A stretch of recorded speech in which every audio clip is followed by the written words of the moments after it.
Phil came out the closet, AJ got fired for Blockbuster, and Vito went out the way he always wanted to go out. A pool cue rammed up his ass. Welcome back to Fog Entertainment. It's Cold Stones. I tell you what, Vito should have got cold feet about coming back to New Jersey. But 9-ball back pocket. Aye, 9-ball back pocket. I mean, the black's behind the white. I wonder if it was chalked up. Good night for Vito. They dragged it out, and no, it's weird. I don't think this needed dragged out. Sopranos does a very weird job of dragging things out that don't need dragged out, and then on the flip side, killing people off very prematurely. You know what? I think his death came up very abruptly. No, it did. I really enjoyed the Vito story arc, even though it was a bit gay there when he was lying with Jimmy Cakes, Johnny Cakes, and Jimbo Cakes. We see Vito meet his demise this episode. I just didn't really think it was going to go down that way. I thought Tony was going to accept him back, and then Phil would maybe kill him anyway. Guess you could argue Tony kind of half accepted him back. Nah, Tony was setting him up though, wasn't he? Really? So, but of course Tony's going to take it thick because he's not the guy that got. He was not the one that gave the okay on pumped doing him it. full of pill cue. Yeah. So I mean, even though Tony was okay with Vito dying, Tony's going to see this as a sign of disrespect, a sign of a power struggle, I guess, between him and Phil.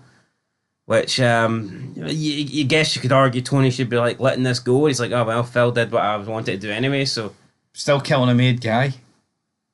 Captain. Tony captain as well. You know, not just some throwaway captain at the end of the day, but I mean, who's in the wrong, who's in the right about this situation? Let's be honest. Once Vito came back, he should have been put down. That's just the way it should have been. Because there was just too, like, doesn't matter if Tony wants to keep Vito alive for the money. It's like pretty much everyone in your crew wants him dead. You don't even have the backing of your own crew. And when you've got that beef, obviously it's going to spill out. But anyway, we'll get to Vito later on. AJ, he's fired from Blockbuster. You've got Tony pointing out how the fuck do you manage that? Because apparently he was selling some of the stuff. We Wallace and Gromit reference. You like Wallace and Gromit? Not really, but... Oh, come on, you must like Wallace and Gromit. It's alright. I mean, I'm not going to mark it over. Like, it's right, Carmela goes to Paris. Let's just wrap it all up. Yeah, well, she left this episode and she came back this episode. Yep. In typical Soprano fashion. There was me hoping we'd get a few episodes for Carmela. But nah. She goes away on holiday and she actually takes up a pretty lot of focus this episode. Yeah. I mean, what it was showing you was, look, Carmela can't escape Jersey while this Ro, who used to not be able to do that, obviously her son and husband died, she's let it go. Is that what Carmela wants? Does she want Tony to die so she can be free from the life? Who knows? But it took up too much time, didn't it? She could have just got a divorce, couldn't she? Yeah, but the money, well, she wouldn't be. I mean, Tony gave her $100,000 to spend on this trip.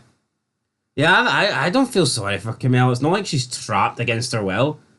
Bit similar to Negan's wives, isn't it? They kind of... The Walking Dead. I mean, they're choosing to be more well off. They're choosing to be wealthier by being in a relationship and by being in a marriage that they don't really want to be in.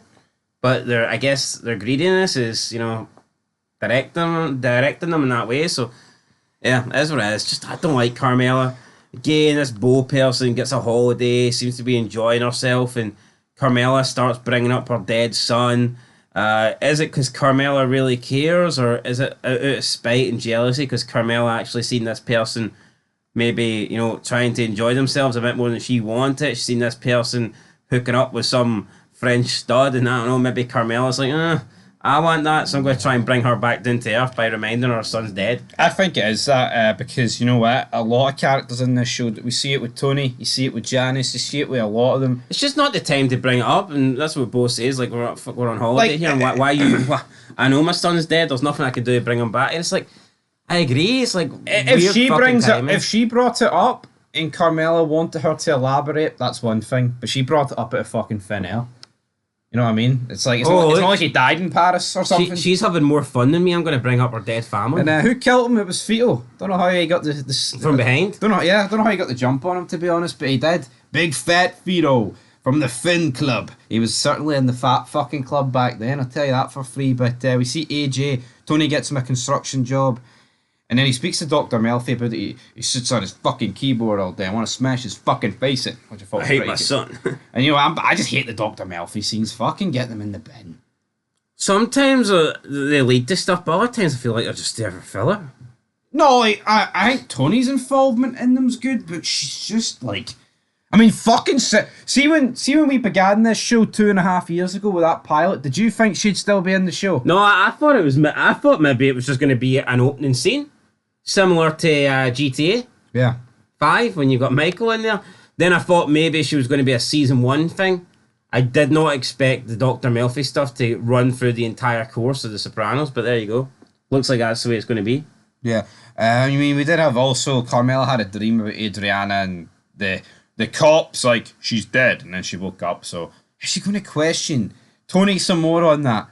Who knows? Tony's then sitting at a mall, and quicker than you can say, Vito a fag. Vito appears out of fucking nowhere.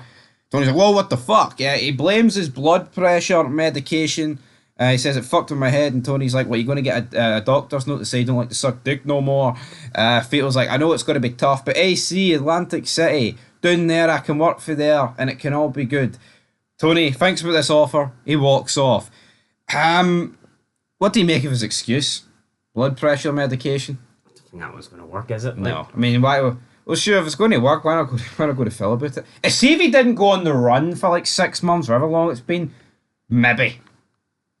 But no, but still not going to work, man. What blood pressure medication takes you to a fucking gay bar where, you know, leather and straps and fucking ropes and what is cowboy shit? What's a guy got to do to buy you? Could you imagine? Yo, they think he just went to a gay bar, right, and sucked off a security guard. Could you imagine if these guys fucking knew he was banging Johnny cakes for like 3 months?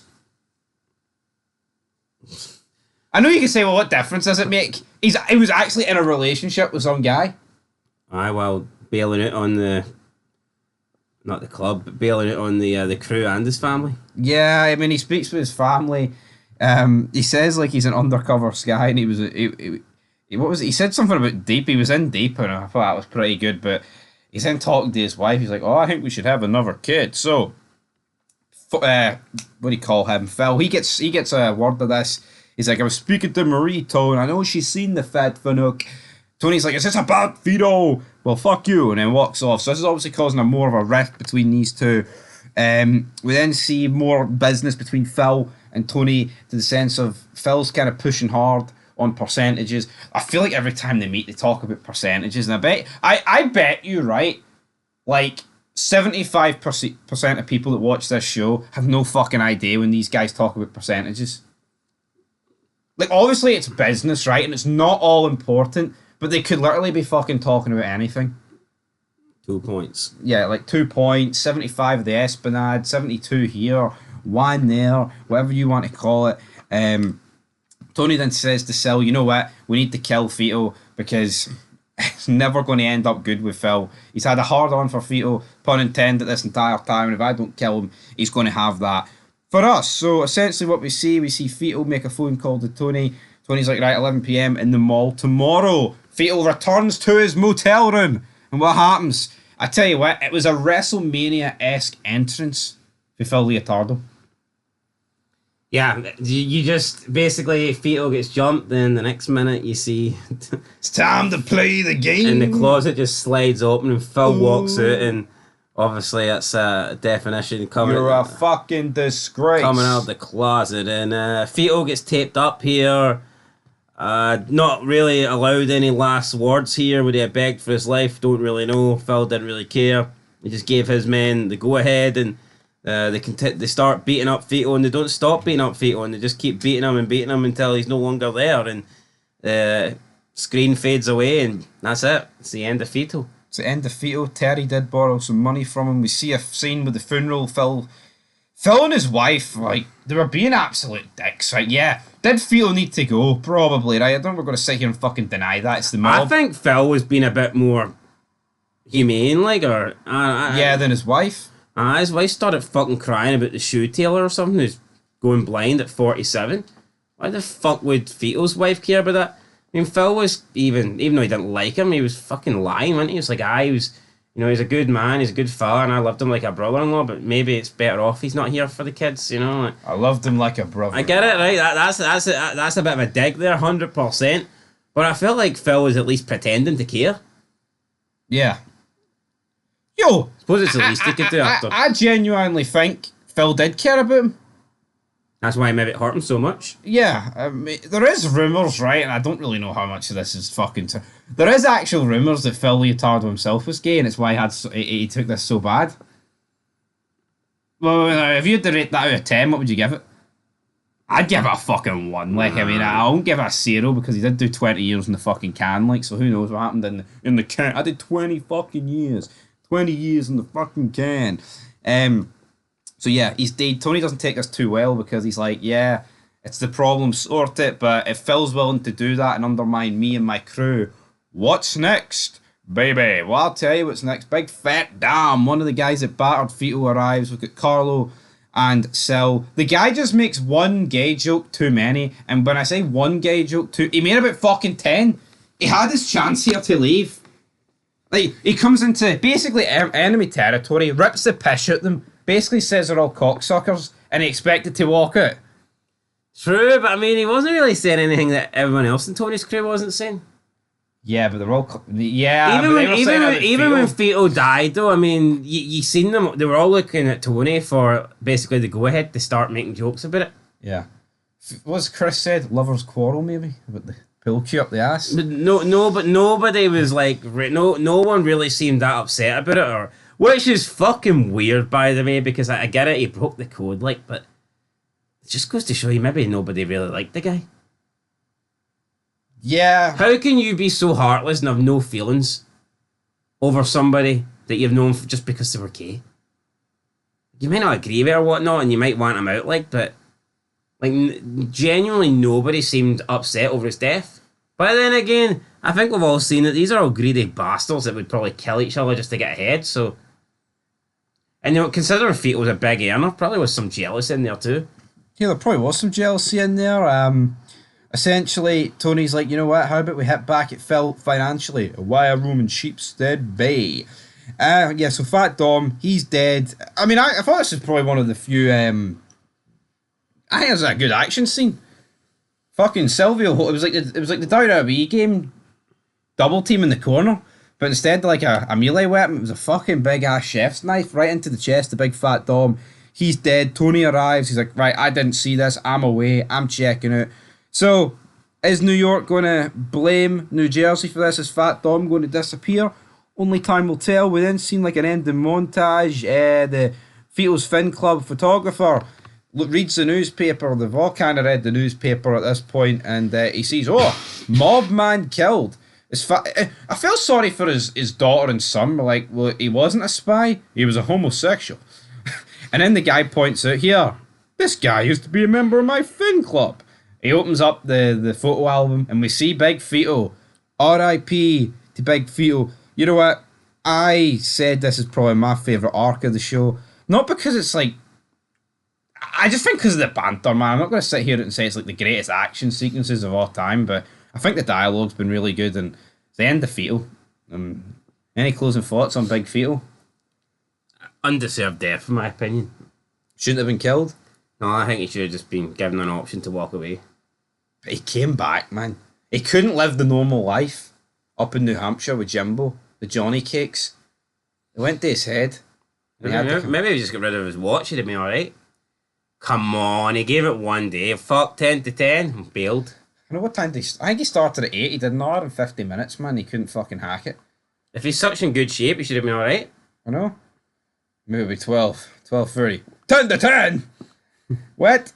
Anyway, I'll give this episode... I'm going to get a 6 out of 10. I did enjoy the Vito stuff, but... I don't know, Carmela and Paris, I don't know, just not really doing it for me. Tell you what, Paris didn't look too bad in 2006. It's a lot worse now. It's a lot worse fucking now. Anyway, well, I'll get a 6 as well. And yeah, you know what? We'll get one more Sopranos episode today, baby. It was Sopranos Sunday. Hopefully it is. I believe up next is the mid-season finale. Any predictions? War. WAR is on the horizon. Till then, peace.